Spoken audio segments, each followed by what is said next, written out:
weird. Let's get to the last one. Let's get real weird. The weirdest one of all, and that's saying something considering Michael Penix went in the top 10. But at number 12, we thought Sean Payton would be a wild card with the Denver Broncos. We thought maybe they would try to trade up. They would take a quarterback. Well, they do. They make Oregon's Bo Nix a top 12 pick. The 12th overall pick and the 6th quarterback selected in the first round of this draft. The floor is yours. I don't know. Where do you want to start here? I mean, honestly, I just tweeted this out. If you didn't see this coming, you don't know Sean Payton.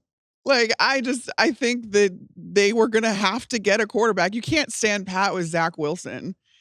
And don't you think it's weird, though, that, and I know it was a minor trade. That's not my point. It's not like you're heavily invested in Zach Wilson, but they traded for Zach Wilson 2 or 3 days before they went and drafted Bo Nix. Like, why even do that? They're already paying Jarrett Stidham a decent amount of money. Yeah.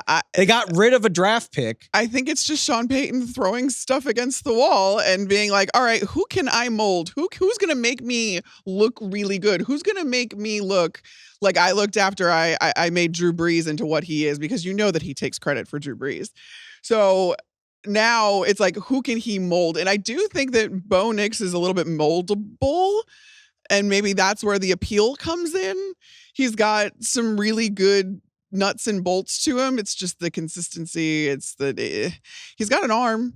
He's got a cannon of an arm. He's a great athlete too. He's a talented player. I think everybody expected Bo Nix to be a top 50 pick, which is high. What I want to know though is, like, were there any other teams? I mean, I know Denver didn't have the second round pick, so that makes it a little bit more interesting. But at that point, like, I don't know, were there other teams like on Denver's heels, like, we're going to take Bo Nix in the first round. You guys better go get him. We'll never know.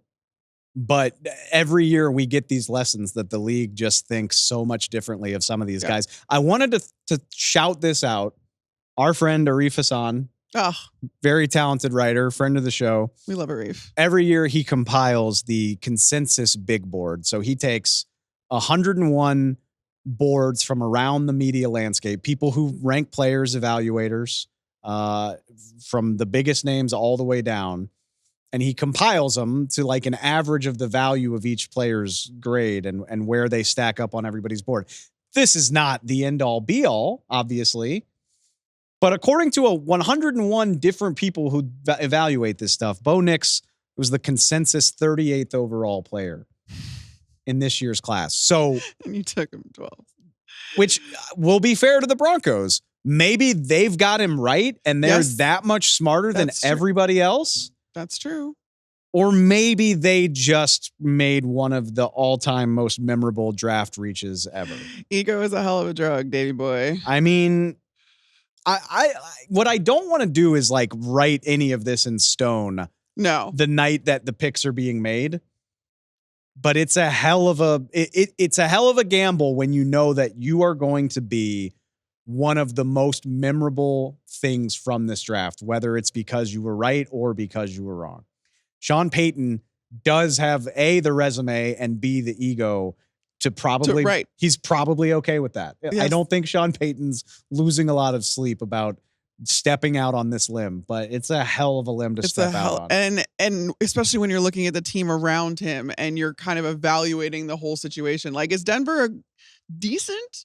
Okay, but can you argue like they had other needs that were more pressing than taking the 38th player? That's maybe a trade back and take Bo Nix in the 20s, but then you don't know who's willing to come up. And that's the stuff that we'll never completely figure out. Right. I think the fact that they didn't have a second round pick really hurt them. And it led to this. Yes. I can imagine Sean Payton sitting in that room saying, I'm not losing this guy later because we don't have enough picks to get him later on. Let's just freaking do it because we need a quarterback. Yeah. Really quickly before we move on, let's hit on the big 3 picks at the top. I mean, actually, we'll talk about Caleb, but a big night in Chicago. Oh, yeah. You get Caleb Williams 1. Then you just let Roma Dunze, one of the top 3 receivers in this draft, fall in your lap. Yep. I do love, like I said, it was out there that the Commanders might take Jayden Daniels. What I love is how they are now set up. They get their quarterback Probably don't feel great about his situation, but on Friday, tonight, they have pick 36, pick 50, pick 67, pick 78, and 100. So a huge, huge opportunity for the Commanders to now go and add a supporting cast. And then lastly, we'll see how this ages for the New England Patriots because I love Drake Maye. I do too. I'm kind of bummed. Who's going to help this kid? I know. That's why I'm bummed. I'm like, oh, I would have loved to have seen him in Minnesota, quite honestly. I think that he could have hit the ground running. And I don't think that's possible in a place like New England, who has umpteen other positions to fill and isn't ready to actually compete. And a quarterback situation, a rookie quarterback situation that he goes to is so important. I think that's the biggest indicator of success we've seen is what kind of situation these guys go into. It's not even necessarily about who they are as people, who they are as a player. It's who do they have around them. And Drake Maye just has no one now. I feel bad because I love Jacoby Brissett, the veteran that the Patriots signed this offseason. I almost hope the Patriots start Jacoby Brissett so that Drake Maye doesn't wind up in a Bryce Young sort of situation where he's trying to make the best of a bad situation. The Pats do have the second pick in round 2, Friday night. They make the second pick, 34th overall.